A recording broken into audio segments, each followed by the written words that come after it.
Kaya hindi nila makasuhan. Kasi wala namang paper trail talaga. Suhulan yan eh. Wala namang picturean yan. Tatapon lang na parang basura sa basurahan yan. Di ba? Ipapadaan lang sa kung saan-saan yan. Yun ang iniisip nito mga diskaya na to. Kung ako dito sa mga kontraktor nito, mag-usap-usap kayo. Kausapin nyo si Senator Rodante Marcoleta, manghingi ka ng proteksyon sa kanya. Sabihin nyo, kakanta na kami, ilalabas na namin lahat ng nalalaman namin. Sasabihin na namin kung sino talaga ang mga kumikita dyan sa House of Representatives. Dyan sa Heritage Building, kung sino ang nabigyan namin dyan, sasabihin na rin namin. Ganun lang kasimple. Tapos usapan. Mas masakit yun. Pero hindi pa po natin nakausap ang Pangulo patungkol dito. Pero definitely pag nalaman din niya to, magagalit po yun. Ang inspeksyong ito, patunay na hindi lang flood control projects ang may sabit, kundi kahit ang ibang infrastructure project ng DPWH. Hahabulin daw ng gobyerno ang mga diskaya para ipaayos ito. Iimbestigahan din ang nangyari at posibleng kasuhan ng civil liability at estafa ang kontraktor. Nagbabalita mula sa Frontline, Ayun na nga mga kababayan, isa lamang mo yan. Tapos isunod na natin to, di ba? Itong si Zaldico, susunod pa ba natin to? Ito na lang. Ano pa rin ho ito? Si First Lady nag-ikot daw. Ito, Inspeksyon ni First Lady Liza Araneta Marcos. kakalungkot, no? Tipong, meron pa ba tayong pag-asa? Anak ng toko, dito pa lang eh. Ba't hindi sila nagtatanong? Sino ba talaga most guilty dito, mga diskaya? Hindi. Hindi ho totoo yan. Anak ng toko, hindi magsasalita DPWH, hindi magsasalita mga district engineer kung mali-mali mga pinaggagawa nila. Hindi na magsasalita yung municipal engineer kung saan nasasakupan ng heritage building na yan. Pagkabigay ng permit, wala ng ocular inspection. Walang pag-i-inspect ng mga district engineer kung yung mga ilalagay nilang materyales sumusunod sila sa building code. Walang ganon. Imposible. Hindi ko tayo naniniwala dyan. Maliit na bahay nga lang. Pinupuntahan kayo ng barangay. Pinupuntahan kayo ng sumusunod kayo sa standard, di ba? Kung yung building code ng Pilipinas sinusunod ito. Tapos dito sa heritage building, wala man lamang inspection. Pambira. Merong kumikita ho dyan. At di ako naniniwala na ang most guilty dito sa isa na to ay ang mga diskaya. Pero meron silang kasalanan. Ngayon, kung para dito sa mga diskaya na to, kung tanggap nyo na ang kapalaran nyo na kayo ang madidiin dito sa istorya ng Pilipinas na to, problema nyo na yan. Ang atin dito, magsalita na kayo. Sabihin nyo na kung sino-sino ang mga, tingnan mo, mental torture dyan eh, di ba? Sa anak ng toka, araw, gabi, tanghali, hapon, kumakain ka, umiinom ka, umiihi ka, umuutot ka, ikaw na lang lagi laman na media, di ka pa magsasalita. Hindi mo babanggitin kung sino yung mga district engineer na nabibigyan nyo? Sa bagong Philippine Film Heritage Building sa Intramuros, Maynila, nadiskubreng may depektong gusali ng mga diskaya rin ang kontraktor. Live mula sa Maynila, nangunguna sa balita si News 5 Palace correspondent Maricel Alili. Maricel, anong nakitang problema sa gusali? Yan, Maricel.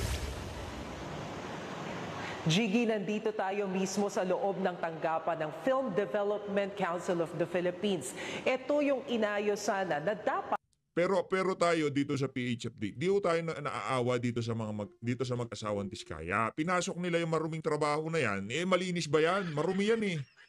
Kasi tingnan nyo naman yan, kumpleto bayad nyo, yung perang pinambayad sa inyo, siyempre ilalagay nyo yan, yung higher spec, yung pinakamagandang specification, yung pinakamagandang materyales, kasi ibibigay nyo sa gobyerno. Tapos nagbidding kayo, merong budget ang proyekto, tapos bibigyan nyo meron din kayong kasalanan.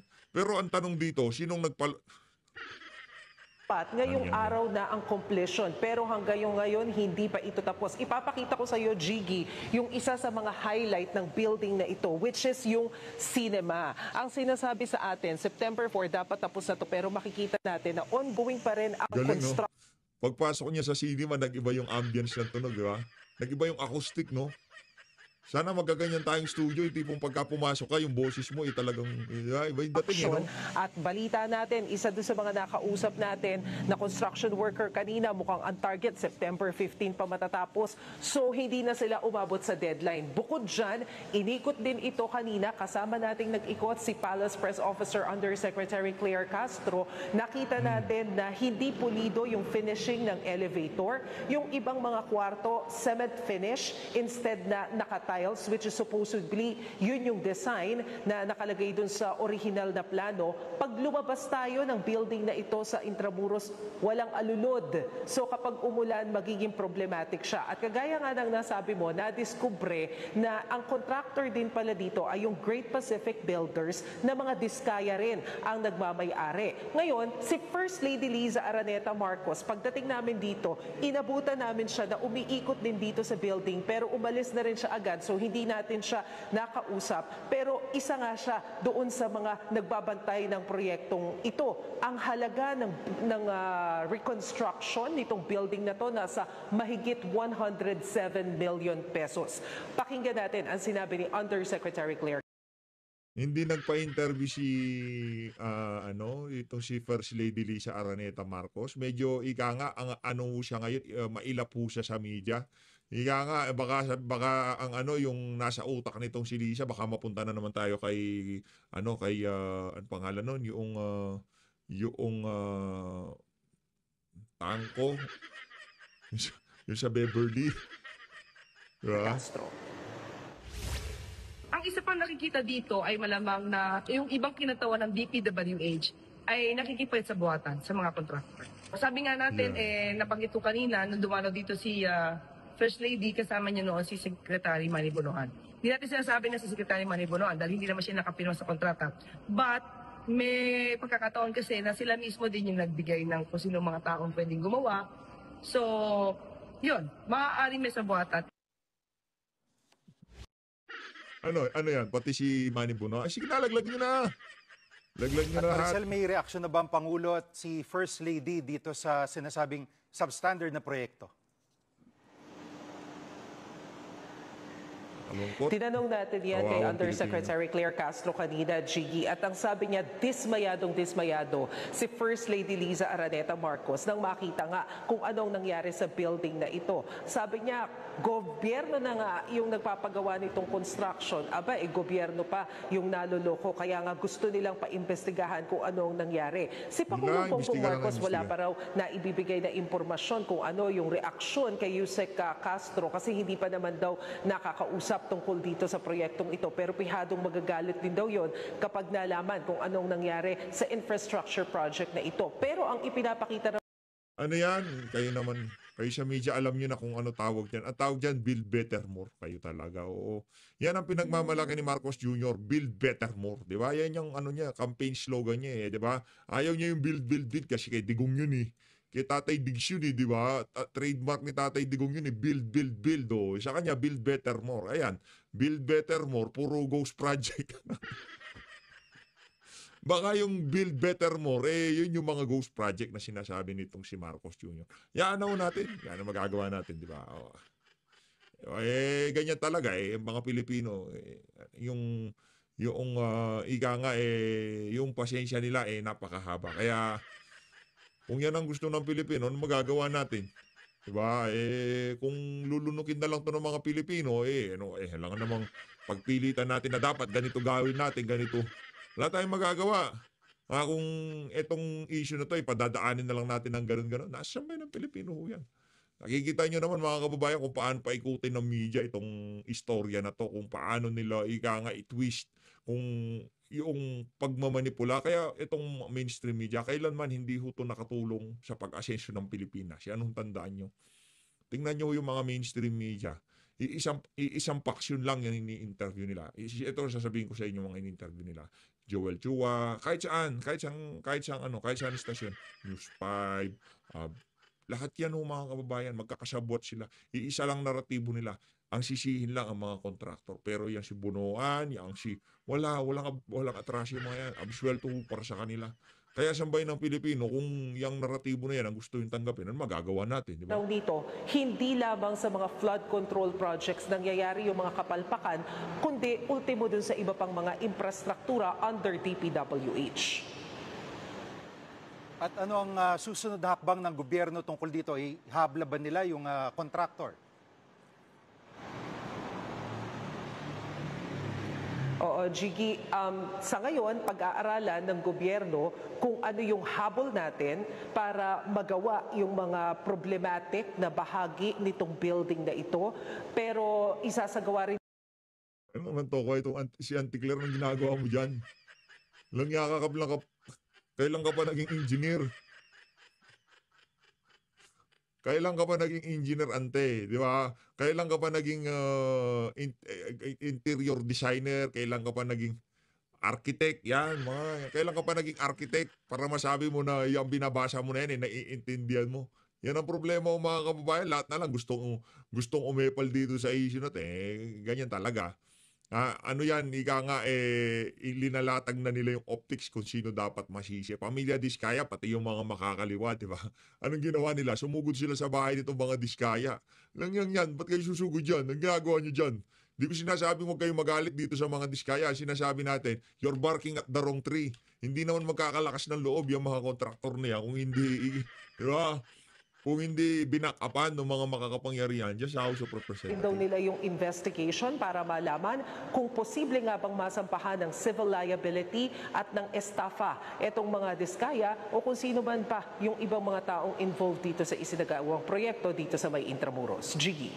Yan ang ulat ni Ayun na nga mga kababayan, rekta na ho tayo sa nangyaring press con na naman ng mga taga-House of Representative at nandito na naman itong si Auntie Janet Garrido. Ay, nako.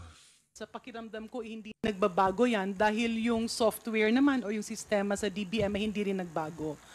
Kapag nagsisimula yan, nakalista doon yung mga existing programs, existing projects, new programs. No? Itong mga bago na kailangan, ito namang nandiyan at kailangan i-continue.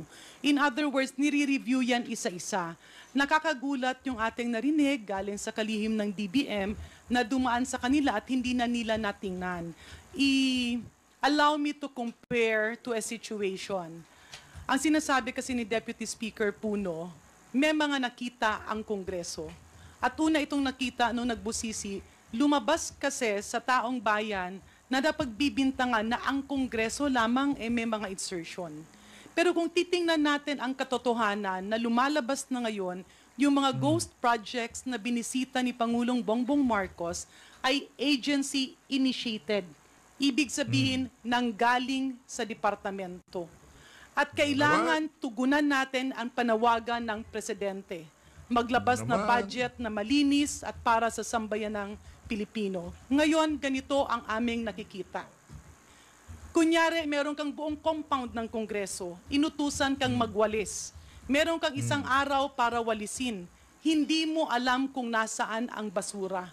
Because as it is appearing now, ang daming nakikita na pinasok na hindi tugma at hindi sang-ayon sa kumpas ni Pangulong Bongbong Marcos.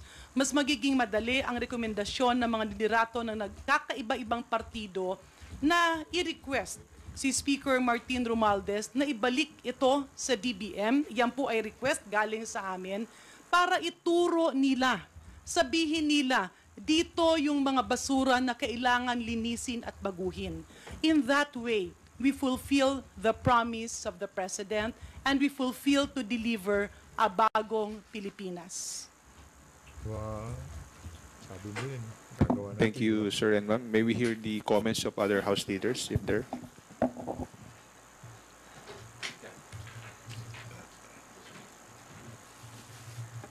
Okay, from DNP, alam mo, yung sitwasyon kasi ngayon ng budget is such that it will require a very big change, ano? Ang direksyon ng Presidente, huwag niyong imanggel yung budget. Kung ginawa namin ito, at kami na naman ang masasalaan. So, the most important thing now is, bago namin galawin, ibalik na sa kanila. Cleanse it, at later on, kunting-kunti na lang. So, wala na yung mga issue na congressman ang na ganito or congressman ang na ganyan. Mga sir, pwedeng konting agaw lang. Doon po sa kaba ng iba na baka hindi kayanin kasi kulang sa tiyempo, sanay naman po yung ating mga kongresista na magtrabaho 24/7. I believe with the input of all party leaders, pwede namang i-cancel na yung break ng Kongreso at wala nang break, tuloy-tuloy na. Maski abutan tayo ng Pasko hanggang New Year, naniniwala po ako, okay, let's put it this way, we have a 1-month. Huwag kang ganyan. Baka maraming magalit sa'yo. Yung iba, nakabook na yung mga yan. Papunta ng Europe, US, Di ba? Papunta, yung iba baka papunta ng buwan. Di ba? Huwag kang ganyan, madam. Masyado naman kayo pinangungunahan ng mga galaw dyan sa House of Representatives. Pagka Pasko ano yan mga ika nga, baka hindi pa nga Pasko, yung iba nasa ibang bansa na si Shaldi ko nga hindi pa break, naka-break na. Break. October 10 until November 11. We can forgo of that para sa bayan. Mas masakit yung pipilitin natin yung isang budget, himayin. Kasi ngayon ang nangyayari, we cannot totally exercise our oversight powers kasi sa DPWH na lang ang daming singit. At yung singit na ito, walang umaamin kanino nang galing. Coded pa. Malalaman mo lang dun sa mga amount na pare-pareho. Hindi alam ng kongresista, hindi alam ng mayor, hindi alam ng gobernador. Sabi ng DBM, hindi rin daw nila alam. Baka mamaya, pinasok na ang computer ng multo. Kaya hindi ito nakita. Ang sabi naman ng DPWH, sinubmit daw. In other words, mas magiging mabilis ang trabaho if we admit that there are lapses because walang perpekto Pero kung makita at ituro nila, ito ang mga executive insertions na hindi nararapat at hindi sang-ayon sa kumpas ng presidente, then that will be the time that Congress can efficiently exercise our oversight powers. Yes, thank you. Also to add to that, I think we've done this before, as mentioned by Kong Janet, Deputy Speaker Janet. So I think in the two Congresses ago, talaga nag-marathon kami dito. So it's doable. Walang uwian, magdamag. So I think we're prepared for that. So handa naman kami doon. Sir, actually, tatanungin ko dapat yun na para bang sort of deja vu nung nangyari nung 17th ba yun or 18th I think, nung na-discover din yung mga flood control na anomalous tapos nagkaroon discussions back and forth between the House and the Senate tapos nag-result into a reenacted budget. Parang nakikita nyo ba yung ganong scenario ulit? Well, actually, we're in a better position because medyo maaga pa ito. If you'll remember, nung 18th Congress, ano yun, gitna na ng plenary. So, umulit kami nun. So, it's doable. So, December na talagang kaya naman, kaya. And I think we're in a very good position as long as DBM will give us a clear list dun sa kanilang mga gusto talaga. Thank you, Gab. Marian Enriquez from TV5 is now recognized. Thank you po. Nakausap niyo na rin po ba kahit paano si Speaker Martin Romualdez regarding this concern po natin? We actually informed him already that this was our recommendation. Hindi pa kami sinasagot. That is why ang sinabi namin sa party members namin, until we get a response to our request or our recommendation, wag na muna kami mag-attend dito sa budget hearings. Kasi for example, dito sa Public Works, anong pag-uusapan namin? Sinabi nga nila, ibabaguhin nila lahat. So what will we discuss? And ayaw naman namin na there are unresolved issues before we go into a full review of the expenditure program. So we're hoping that we will get an answer in the next couple of days about whether or not the Speaker will allow us to return the entire thing to DBM. Sir, kasi Friday na nga po, Public Works and Highways, nakaschedule na po yung budget deliberation. So, are we calling all of our members na wag na munang umattend dito sa DPWH particularly hanggat wala pang sagot ang ating speaker regarding sa pagbabalik nga po nito? Lahatin na natin kasi baka mamaya inumpisa natin yung ibang agencies, ganito na naman ang mangyayari. Sinabi ko nga kanina sa Department of Agriculture, parang meron na kaagad nakikita dyan Alam mo yon. So, imbis na paulit-ulit tayong ganito, balik na muna sa kanila. Pagbalik dito sa amin, kailangan certified 100% nila na wala na yan at saka talagang they reviewed it properly the way they are meant to do by tradition and by the law. Di ba? Yeah. So, that's where we are right now. Have we talked to Committee on Appropriations Chairperson Mika Swansing regarding this and ano pong napag-usapan natin? May nakapasalang na po ulit kasi budget tomorrow, dire-diretso We have notified her. But she was not a party to the decision because she obviously has a different responsibility, We are party leaders. We're supposed to guide our party on the correct decisions to make. She is an Appropriations Committee chairman. We respect her for that. We believe she is an excellent Appropriations Committee chairman, no? And I think that she's doing a great job. But she's doing a thankless job. Kasi, you know, she has been tasked now with correcting the district budgets of more than 250 districts. Blindly. Oh, and blindly, and she, you know, this is unprecedented. This has actually never happened in my memory. Sir, what are we going to do about this? Moving forward, maghahain po ba kayo ng resolusyon or iboboykot niyo muna yung mga susunod na hearings? Paano po ba? Anong gagawin muna natin? So walang quorum? You know, we are not trying to be difficult, ano ha? Hindi kami nanggugulo dito, no? Ang problema namin talaga is ayaw namin tanggapin itong basurang trabaho, no? Tapos kami na naman ang masisisi. If we solve it, sasabihin na re-align namin yung buong budget. Kaya kinanana naman ng mga congressman yan. If we don't. To make the story short, ang gusto ho nilang mangyari, wala na, hindi na kami mag-aano. Wala nang, ika nga, hindi na namin pakakalamin yan. Kasi kami masisisi. Yung tatlong budget, yung tatlong huling budget, talagang kayo masisisi kasi totoo naman na pinakialaman. Mantakin nyo, maglalagay kayo ng akap. Naglagay sila ng akap, wala ka pa nun dyan. Diba? Naglagay sila ng akap, wala sa NEP. Bigla nagkaroon ng akap. Pero hindi nila pwede sabihin na kami nasisi kasi hindi, linagay talaga ho nila yung mga kababayan. Touch it. Parang complicit na kami sa lahat ng kalokohan na kinikita namin. So ano naman? Magmalinis kayo. Sala sa init, sala sa lamig eh. Diba? Kawawa naman ng mga members namin. At alam mo, kami lahat, bumabalik kami sa district. Hindi kami senador na hindi kailangan bumalik sa kapusahan man eh. We keep going back to our district. Alam mo, pag pumupunta kami doon, lahat itong mga nakikita nila sa mga dyaryo, siyempre tinatanong sa amin. Alam mo? And we cannot keep, you know, covering up for a poorly constructed budget. I mean, there's no way we're going to take the hit for that indefinitely. Diba? And we're appealing to the speaker to allow us to just please return this. Diba? Return it. Para then they should think about it and give us a correct thing. Anyway, there is an instruction anyway to the Department of Public Works and Highways to, you know, redo the whole budget. Hindi ba? Yun ang instruction eh. Oh, if they're gonna do that, that means we have to wait for that anyway. Diba? So lahatin na lang, and then repasuhin na lang nila iba. Kasi it's much easier to come up with a decent paperwork that we will correct only minor items than a really sloppy paper where we have to re-edit and do the entire thing. No? Maawa naman sila sa amin. Di ba? Kami na nga ang gagawa ng lahat ng trabaho, tapos kami pasisisihin sa lahat ng mga problemang mangyayari. And why?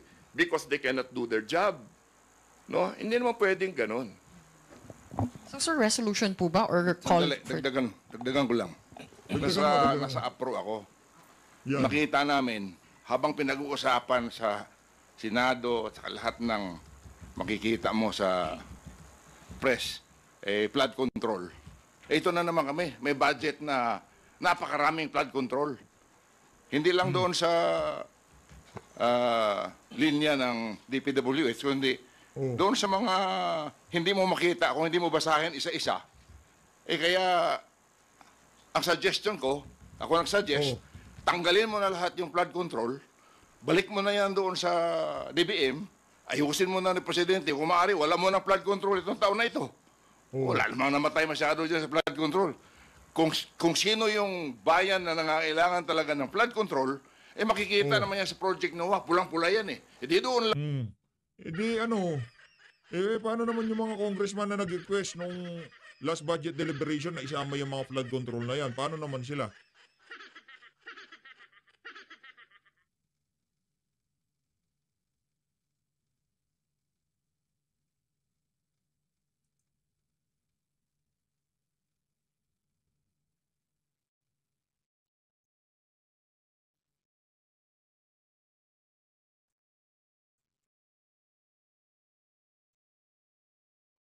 Lagay ni Presidente yan, para hindi naman kami sisisihin. Palagi na lang kami ang bad boy eh. Amo kami, hindi fair. So, lagi na lang daw silang bad boy. Kailan ba kayo naging good boy? Sa APRO ako, kaya suggestion ko doon sa chairman namin, tanggalin na muna yan. Balik mo muna yan sa DBM dahil kung himayin natin yung napakalaking flood control na yan, tayo na naman ang mali. Thank you. Sir, dagdagan ko lang. Actually, ang malaking problema ngayon, nagdodoble ang trabaho ng Kongreso. Kasi hinahanap mo yung mga basurang na ipasok sa budget. Kung sana maituro na ito ng DBM, mas magiging mabilis ang trabaho ng lahat. Pangalawa, tila nakakabahala yung narinig namin sa news na, hindi kasi we trust the agency that forwarded it to us. Kagaya ng DPWH, pinasa daw sa DBM, ang DBM dinaanan lang, hindi na nila chinek. If that is the case, it's very troubling. Kasi paano kung meron kaming hindi nakita? Siyempre, ang dagok nito kay Pangulong Bongbong Marcos. He already gave the direction. Ang kumpas niya, ang budget ay dapat sang-ayon sa kailangan ng bawat pamilyang Pilipino. And he mentioned good quality standard infrastructure. Ang kailangan, edukasyon, even healthcare. Kamakailan lang, medyo nag-uusap-usap nga kami kasi ang daming humihingi ng pondo para sa hospital. Ang gusto ng presidente, zero balance billing. Ang hinaingnan naman ng mga hospital, dagdagan yung kanilang pondo kasi lumaki ang kailangan ng mga pasyente. Pero teka, paano nakalusot sa DBM na tila merong approximately 1 bilyon na yung 1 bilyon instead na pondo para sa mga ospital at mga RHU ay nilagay ng DOH pampaganda ng kanilang mga opisina. Kung hindi pa namin yan nasilip, hindi naman sasabihin ng mga opisina. In other words, napagbibintangan ang Kongreso sa mga kapalpakan na nangyayari sa budget, pero balikan lang natin. Yung mga ghost project, yung mga substandard projects na nakita, lumalabas. Wala pa sa Kongreso ang nakaraang mga budget, ando dun na yun sa listahan. So paano natin lilinisin kung ikinalat ang dapat na linisin? So kung matutulungan kami, eto dito ang mga bagay-bagay na dapat linisin. Mas mabilis at tila magkakatulungan lahat tayo para ma-deliver ang kumpas ng Pangulong Bongbong Marcos. If I may add, one very good example is in the province of Misamis Oriental. Yan. There's this national highway bridge, very, very vital, that connects the first and the second district in Misamis Oriental. So they promised that they have to build it because it has zero integrity already, the other side, the left side. So what happened? We agreed and sabi namin kung pwede bilisan lang kasi very vital. Talaga, most of the people that comes in and out of Cagayan de Oro uses that bridge. Nangyari, so they promised us, so this 2026 budget that DPWH proposed, walang continuation ng trabaho. So kung hindi matapos to, how long will the people of Misamis Oriental and the city of Cagayan de Oro has to suffer? So I think the reason also that's for my one point for my province only, a little bit parochial. But we had the same issues with other members of NP. That's why we agreed that we will return the budget to DBM. Hopefully, they'll be able to fix it, and hopefully, it would be easier, and we'll be able to see which projects really are prioritized and they want to finish within the term of the President. Thank you. Sorry ha, idagdag ko lang ng konti, very quickly. Sa totoo lang, hindi naman yan may tatago dyan kung walang nagtatago. O hindi yan may sisingit dyan kung walang nagsingit. So para mas epektibo at talagang matugunan, nabli-blame ang Kongreso sa mga insertions na nagkakaroon ng errata, insertion dahil inaayos mo. Paano ngayon kung hindi maituro ng Department of Budget and Management at ng ibang mga eksekutiba na opisina yung mga naisingit na hindi kailangan? Siyempre, masisisi tayo because we might be misinterpreted as being remiss in our duty. Kaya nga, at the end of the day, tama rin ang hinaing ng ibang mga party leaders, ibalik natin, i-recommenda kay Speaker na ibalik sa DBM, and for DBM to give us a cleansed budget, or pwede namang lumabas sila at aminin at ituro nila kung nasan yung mga ito para mabigyan kami ng tamang direktiba na sundin ang tugon ng Pangulo. Ma'am, kailangan pa ba ng resolution for this? Or okay, yung call po na to is, ito na po yun? Or will you be filing a resolution po? Hindi pa, we decided today, we are just raising it with the Speaker as a recommendation. I don't think, we have thought about the procedure dyan, kasi that's formalization lang of whatever we already decided. So, if it needs a resolution, yes. If not, well, hopefully not, no? But let's see. Last na lang po from my end. Kung sakali lang na ma-push through nga at naibalik po natin itong budget po sa DBM. Ibang klase naman. Ito matindi to eh. Tignan nyo naman yung mag-i-interview lang yan ha. Pupunta lang ng House of Representatives. Parang parang naknantoka. Tignan nyo naman yung attire, di ba? Ibang klase. Wala. Ano po magagawa natin? Ilang naman masasabi natin dito sa video na to. Kasi puro walang kwenta naman pinag-uusapan nila eh. Mga hugas kamay dyan sa House of Representatives. And naibalik na po nila sa atin para i-deliberate. Paano po yung magiging siste? If ever, yun po bang mga dumaan na, like for example, yung mga nakalipas po na budget like COMELEC, yung mga natapos na at inaprubahan na po ng Appropriations Committee, papalusutin na po ba rin yun? Or back to zero? Paano po ba? Wala pa naman yata nakakatapos ng kanilang second reading eh. No, so until it is actually brought to the third reading sa plenary, hindi pa tapos yan, no? Briefing pa lang. Briefing pa lang eh. Wala pang na-approve, no? Briefing pa lang lahat yan. Pero siyempre pinag-aaralan na lahat. Briefing pa lang man yan, na inahuli na natin yung kalokohan sa DPWH eh, di ba? So in the other agencies ganun din. But sana naman gawin ng DBM yung trabaho nila, no? Na bigay nila sa amin yung budget na mukhang pinag-isipan na, hindi yung pinasa lang. Thank you, Marian. We'll now call on Billy Vegas from Politico Abante. Hindi na po sana ng elaboration ko dun po sa 8 billion na insertion daw sa DILG para sa pambili ng baril. Okay, tinignan namin yung 25 budget, hindi namin makita. Tinignan namin 26 budget, hindi pa rin namin makita. So siguro kung sinasabi mong insertion wala sa 25, baka pinaplano pa lang sa 26, Kaya titignan natin kung anong storya dyan. Congressman Valeriano, you might want to address this. Hihingi kami ng ng inquiry through Congressman Valeriano, either motu proprio, but alam ko one congressman is already preparing a resolution to ask for the same investigation. Kasi masyadong malaki di ba?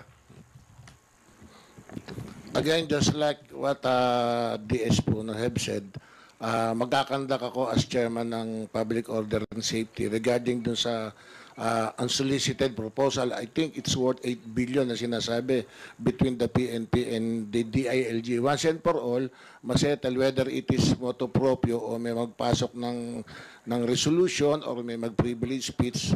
The earliest is by next week. Thank you. Go ahead. Kung papalagay niyo po ba may kinalaman yung pagkakatanggal kay Chief PNP Torre dun sa 8 billion na insertion na hindi raw niya pinirmahan? That we have to see pagdating ng hearing. Makikita natin yan kung may kinalaman. Definitely, they will be invited to the hearing. Thank you po. Thank you, Billy. Rose Cos from UNTV. Please proceed with your questions. Magduel lang po ako dun sa proseso na nangyari para po magkaroon kayo ng desisyon na ganito. Was a consultation made between among party members or among party leaders lang po? Well, sa amin, party leaders and some members, but kasi there has been discomfort already on the part of many of our members. So kami naman, that's the reason the party leaders met, is because nga of the unhappiness of many of our members nung nakita nila yung kanilang mga NEP. And we were in the middle of a process of asking them to correct the NEP. But then we were finding that a really large majority of our members were having to correct 80% of the budgets, the NEPs that they had been handed. So, based on that, and after consideration with some of our members, we suggested to the party leaders this recourse. No, now ito naman, this is a recommendation to return. That's why tinanong kung may resolution na ba yan. Wala pa naman. No, we just came together and we are recommending it as a course of action. And then we are requesting our members not to do anything really, but to wait until a decision is reached on this matter. Kong Mark? Yes. Thank you, DS Ronnie. So just the same for NPC. A few of our members had the same observations as those with the other members, I would presume for Lakas and UP, NP. So just the same, of course, we also support the initiative of the President, di ba, na under review talaga ito. Better that we also recommend na ibalik na lang muna yung NEP sa DBM. On the part of Lakas, the leaders and a few members, nagsimula rin kasi to sa dami-dami ng lumalapit. Ako siguro hindi ko na mabilang yung ilan yung paulit-ulit na nagtatanong, ano ba ang dapat gawin? Ano bang pwedeng gawin? Hindi rin namin masagot. It's a situation of nakita mong may problema, nakita mong bulok. Pag ayusin mo, ba't mo ginalaw? Pag hindi mo naman ginalaw, ba't mo pinabayaan? So, with this situation, nalilito ang mga miyembro. And that is why... Hindi ganun yun. Ilinagay. Tapos, pakikialaman. Wala naman nagsasabi na, 3 taon, binaboy ang budget ng Pilipinas. Meron ba kayong narinig? Kung hindi lang nagkalubog-lubog ang sambay ng Pilipinas, sa tingin ko ngayong mga panahon na to, kay Mary Grace Piatos ng pinag-uusapan. Kailan ba yung OBP budget? Hindi nyo bababalatan si BP Sara ngayong taon na to? Ako, magmumukha kayong tanga pagka ginawa nyo. No? So always, maraming salamat po sa pagsuporto sa PH Update. Mag-ingat po kayong lahat. Halin natin Pilipinas. Maraming salamat po mga kababayan. Mag-ingat po kayo. Ano na lang, asa na lang ho tayo. Panalangin, maraming panalangin. Tayo dito sa PH Update. Sana meron. Sana meron pong pag-asa, sana. Pero hindi na ho ganun kataas ang ating, sa 2028 siguro, meron pag-asa. Kasi si BP Sara yun eh. Ngayong mga panahon na to, pinanghihinaan siguro. Tingnan na sa Lunes. Tingnan nun natin. May makukontempt na ba? Kasi pag nakontempt sila dyan, di ba, nasa Senate ka na, kakausapin ka ng mga senador. Sabihin mo na nalalaman mo, madam. Parang awa mo na, maawa ka sa sambayan ng Pilipino. Once and for all, tapusin na natin to. Sino sa mga sino yung amo nyo? Pag nalaman na natin ang amo, wala rin paper trail. Yun kasi, at feeling ko sa part ng mga diskaya, yun ang kanilang dilema ngayon. Alam nila kung sino binigyan nila, pero walang katibayan na binigyan yung mga binigyan nila. Nakuha niyo ba mga kababayan? Yun eh. Alam nila meron silang binigyan. Alam nila binigyan nila si congressman ganito, district engineer ganito, secretary ganito, undersecretary ganito. Alam nila meron silang binigyan. Ang tanong, kaya ba nila itong patunayan? Yun. Diba? Kasi yun ang sigurado babalikan sila kung sino magpangalanan nila. Yan si Shaldi ko. Napakamakapangyarihan nun yan. Binabackupan yan si Shaldi ko nitong si Martin Romualdez. Kahit